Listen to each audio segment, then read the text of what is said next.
ജിദ്ദയിൽ നടക്കുന്ന ഫിബ Asia cup basketball ചാമ്പ്യൻഷിപ്പിൽ ഇന്ത്യക്ക് വീണ്ടും തോൽവി. ഗ്രൂപ്പിലെ മൂന്നാം മത്സരത്തിൽ സൗദിയോടാണ് ഇന്ത്യ പരാജയപ്പെട്ടത്. ഇതോടെ ഇന്ത്യ ടൂർണമെന്റിൽ നിന്ന് പുറത്തായി.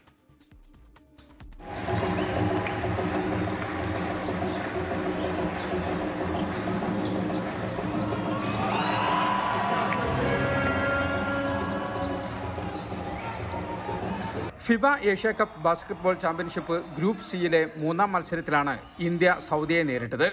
Jeddah King Abdullah sports city indoor സ്റ്റേഡിയത്തിൽ നടന്ന മത്സരം ആദ്യഘട്ടത്തിൽ വാശിയേറിയതായിരുന്നെങ്കിലും പിന്നീട് സൗദിയുടെ ആധിപത്യമായിരുന്നു. ആദ്യത്തെ ക്വാർട്ടർ 25-24 എന്ന സ്കോറിൽ ഇന്ത്യ നേടിയെങ്കിലും പിന്നീടുള്ള 3 ക്വാർട്ടറുകളും സൗദി ജയിച്ചു. 59-നെതിരെ 84 എന്ന സ്കോറിലാണ് സൗദിയുടെ ജയം. 20 പോയിന്റുമായി പൽപ്രീത് സിംഗ് ബ്രാറാണ് ഇന്ത്യയുടെ ടോപ്പ് സ്കോറർ. മലയാളി താരം പ്രണവ് പ്രിൻസ് 9 പോയിന്റ് നേടി. മലയാളികൾ ഉൾപ്പെടെ നിരവധി ഇന്ത്യക്കാർ കളി കാണാനെത്തിയിരുന്നു. ഇന്ത്യക്ക് നമ്മൾ പ്രതീക്ഷിച്ചത്ര പ്രകടനം കാഴ്ചവെക്കാൻ പറ്റിയില്ലെങ്കിലും വളരെ നല്ലൊരു എക്സ്പീരിയൻസ് ആയിരുന്നു.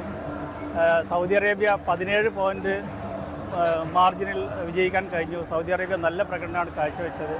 എങ്കിലും നല്ലൊരു എക്സ്പീരിയൻസ് തന്നെ ആയിരുന്നു ഈ ഒരു മാച്ച്. ഇവിടെ ജിദ്ദയിൽ ആദ്യമായിട്ട് നടക്കുന്ന ഫിബ ഏഷ്യൻ കപ്പിൽ ഇന്ത്യ സൗദി അറേബ്യ മാച്ച് കാണാൻ സാധിച്ചതിൽ വളരെയധികം സന്തോഷമുണ്ട്. മാച്ച് ഇന്ത്യ തോറ്റെങ്കിലും ഇത് നമുക്ക് ഇവിടെ വന്നിട്ട് ഇങ്ങനെ ഇന്ത്യൻ്റെയും സൗദിൻ്റെയും ഒരു മാച്ച് കാണാൻ പറ്റുമെന്ന് പറഞ്ഞാൽ തന്നെ വലിയൊരു മൊമെൻ്റാണ്. ഇന്ത്യൻ കോൺസുൽ ജനറൽ ഉൾപ്പെടെ കോൺസുലേറ്റ് പ്രതിനിധികളും മത്സരം കാണാനെത്തിയിരുന്നു.